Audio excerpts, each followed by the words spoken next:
please put your hands together for my friend and yours, Kelly Chase.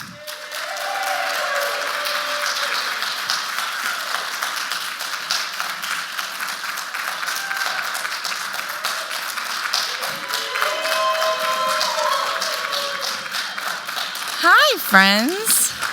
Thank you so much, Vinny. That was really lovely. Thank you guys so much for coming. Thank you for being here. This talk, I'm never nervous. I'm a little nervous about this one. All right, so thank you all for coming tonight. I'm up here talking about a thing I keep swearing I'm going to stop talking about, which is the disclosure narrative and where all of that's heading. I think that, a lot of you, I see a lot of familiar faces in the room. Obviously, the UFO community, the UFO rabbit hole community is here. Thank you, guys. And I think a lot of people over the last couple of years, really kind of 18 months, have noticed that my tenor has changed a bit from when I started the UFO rabbit hole, which was really documenting my own trip down the UFO rabbit hole from recognizing that all of this is real and trying to figure out what the heck is going on. And what I really wanted to do in this talk, in the last episode of the UFO rabbit hole, I talked about a little bit about sort of where that shift came from and how my perspective had changed. But I did think that it was worth going a little bit more in depth to talk about how my perspective on all of this has changed. And here's the thing. I don't have any insider knowledge. I don't have the answers. I have some ideas and I have some frameworks that have been valuable to me in trying to understand what's going on. And I want to share them with you. And I would really encourage you guys to not take anything that I say at face value, to question all of it and to decide for yourself what you think is useful and to take that and to leave the rest. And so that's what we're going to do today. I don't want to just talk about like the typical kind of PSYOP stuff. We're not going to talk about Paul Benowitz and Richard Doty and like plow that same field over and over again. I want to kind of go a little bit off the beaten path and just offer some frameworks that have been helpful to me and see if it lands with any of you. And if it does, great. So let's do it. So I think that something that is really, really complicated about sussing out what's going on with the UFO narrative is that so much of the information, basically all of the information that we're getting, for reasons that make a lot of sense, and we'll talk about more in a minute, is coming to us through the apparatus of the military industrial complex and, by extension, the intelligence community. And these are the people who are close to this topic. These are people who are working on this topic. We all have the impression that they seem to have a lot of information that we do not have. And that makes things very complicated because the reality is about the intelligence community is that we're in a situation where the intelligence community does a lot of really great work. And what I don't want anyone to hear in what I'm saying is that any of these people are evil or that all of this is necessarily nefarious. If anything, I think that this is a call to the community to just have a more adult approach to it. Because we know that the intelligence, we understand, and I want to talk more about in this talk what that really means, how the intelligence community works. We understand that these people are paid to protect secrets, and that in many, many cases, that is a very good thing. That is a function that we need in our society, and although it gets more and more complicated as we move forward and our world becomes more and more interconnected, for us, that whole process of information management becomes a lot more insidious and a little bit darker and all of that. I don't think anyone would argue that we don't need that function in some way to keep us safe. And so this is not about villainizing anyone. This is really about saying we all need to grow up and recognize what the intelligence community is, how it works, and how we should be interpreting and receiving the information that we're getting from these people. And, I hear the phrase a lot that, with regards to disclosure, it's people don't want to hear that Santa Claus isn't real. And I think that it's a little different than that, and this might be a little crass, and I apologize, but I think it's actually the best metaphor. It's not that Santa Claus isn't real, it's that the stripper doesn't love you.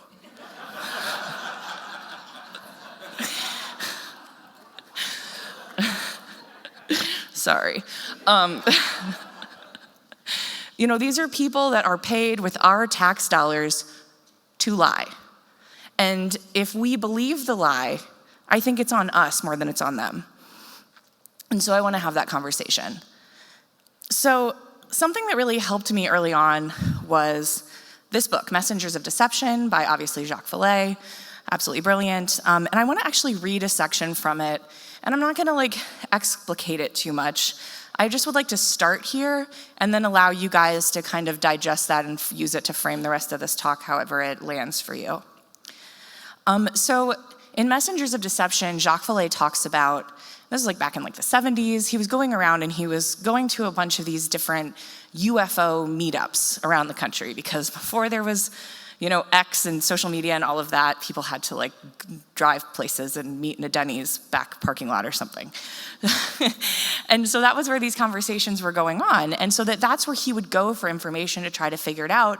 And in this book, he was talking about how that was really frustrating for him, because he would go to these meetups of contactees and experiencers, and he would walk away feeling well, that was a waste of time. Why did I go there? These people don't really have any actual data, because Jacques Vallée obviously is a scientist and he was looking for hard data, and he felt maybe this wasn't, maybe he was wasting his time.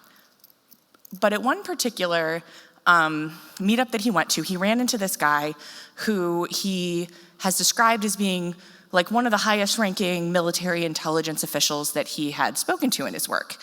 And he had a conversation with him that changed his life and his view of the phenomenon. And this is a conversation that when I read it, I think it's maybe the thing I've gone back to most in all of the books. It's highlighted, it's dog-eared, because I think it's really important. So I'm gonna read it real quick for you guys, and then we'll get into the rest of the lecture. So Jacques writes, "Scientific analysis will undoubtedly provide part of the truth about UFOs. However, I no longer believe that it will lead to the whole truth. I owe this realization to a man I shall call Major Murphy, although his actual rank is much higher than that of a major. He taught me a lesson I am not likely to forget. Major Murphy, who retired from a U.S. intelligence service quite a few years ago, had seen action in World War II in Italy, and also described vividly his investigations in the Caribbean, where he organized efforts to intercept submarines and German spies on their way to the United States. I met him at a gathering of UFO contactees and suggested a drink when it was over. I expressed my surprise at his interest in the event, which I had regarded as a complete waste of time. He asked me to clarify this judgment, and I said that, in my opinion, none of the people in attendance knew anything about science. Then he posed a question that, obvious as it seems, had not really occurred to me. What makes you think that UFOs are a scientific problem? I replied with something to the effect that a problem was only scientific in the way that it was approached, but he would have none of that and began lecturing me. First, he said, science had certain rules. For example, it has to assume that the phenomenon it is observing is natural in origin rather than artificial and possibly biased. If it is, said the major, the study of it doesn't belong in science. It belongs in intelligence, meaning counterespionage. And that, he pointed out, was his domain. Now, in the field of counterespionage, the rules are completely different. He drew a simple diagram in my notebook. You are a scientist. In science, there is no concept of the price of information. Suppose I gave you 95% of the data concerning a phenomenon. You're happy because you know 95% of the data concerning a phenomenon. Not so in intelligence. If I get 95% of the data, I know that this is the cheap part of the information. I still need the other 5%, but I will have to pay a much higher price to get it. You see, Hitler had 95% of the information about the landing in Normandy, but he had the wrong 95%. And then Jacques asks, are you saying that the UFO data that we use to compile statistics and to find patterns with computers are useless? Might we be spinning our magnetic tapes endlessly, discovering spurious laws? And Major Murphy replies, it all depends on how the team on the other side thinks. If they know what they're doing, there will be so many cutouts between you and them that you won't have the slightest chance of tracing your way to the truth. not by following sightings and throwing them into a computer. They will keep feeding you the information they want you to process. What is the only source of data about the UFO phenomenon? It's the UFOs themselves. Some things were beginning to make a lot of sense to me, and Jacques says, if you're right, what can I do? It seems that research on the phenomenon is hopeless then. I might as well dump my computer into a river. I think we've all had that feeling. Well, and Major Murphy replies, not necessarily, but you should try a different approach. First, you should work entirely outside of organized UFO groups. They are infiltrated by the same agencies they are trying to influence, and they propagate any rumor anyone wants to have circulated. In intelligence circles, people like that are historical necessities. When you've worked long enough for Uncle Sam, you know he's involved in a lot of strange things. The data these groups get are biased at the source, but they play a useful role. Second, you should look for the irrational, the bizarre, the elements that do not fit. That's what I have come to observe at this meeting tonight. Have you ever felt that you were getting close to something that didn't seem to fit any rational pattern, yet gave you a strong impression that it was significant? So I think that's a really important conversation, and I just pose that at the beginning of this lecture as kind of a framing for all of this. Let's talk about the secret onion. So we talk a lot in ufology, and when we talk about the structure of secrecy and institutionalized secrecy and what that looks like, people often talk about stovepiping, that information is kept in kind of like different different categories, and people don't get to see what other people are doing, and it's in different programs, and it's spread out so that no one gets the full picture. But I think that stovepiping actually kind of undersells what's going on and isn't quite as accurate. And something that makes, I think, a little more sense and is a little more useful in trying to figure out what's going on is this idea of the secret onion. So the secret onion, I have to give credit down here to my dear friend and brilliant researcher, Daniel Alzando. He is, I say this without reservation, our generation's Richard Dolan. Absolutely brilliant. If you're not following his work, you should be, and I think everyone will be very soon. And so this memo from SRI comes to me courtesy of Daniel Alzando, who lives in archives. And what you see here, I know it's a little hard to see, but circled here in the red, this is a memo from Hal Puthoff to members of the Advanced Theoretical Physics Working Group, basically talking about, which, by the way, and I'll give you guys a link to it in a minute, Daniel has a free download, a whole work that he did called Loose Threads that traces the Advanced Theoretical Physics Working Group. And I think that as ufologists that we are woefully in need of rediscovering our history. And this is a huge part of it. As much as it's very easy now, if you are paying attention, to draw a line from the disclosure movement right now back to OSAP, Skinwalker Ranch, NIDS in the 90s, and then going back further, and all of it goes back to the Advanced Theoretical Physics Working Group, which involved people like Hal Puthoff and John Alexander, I think for a time near the end, Eric Davis. A lot of these are names that you'll know, people who are still doing the UFO podcast circuit now.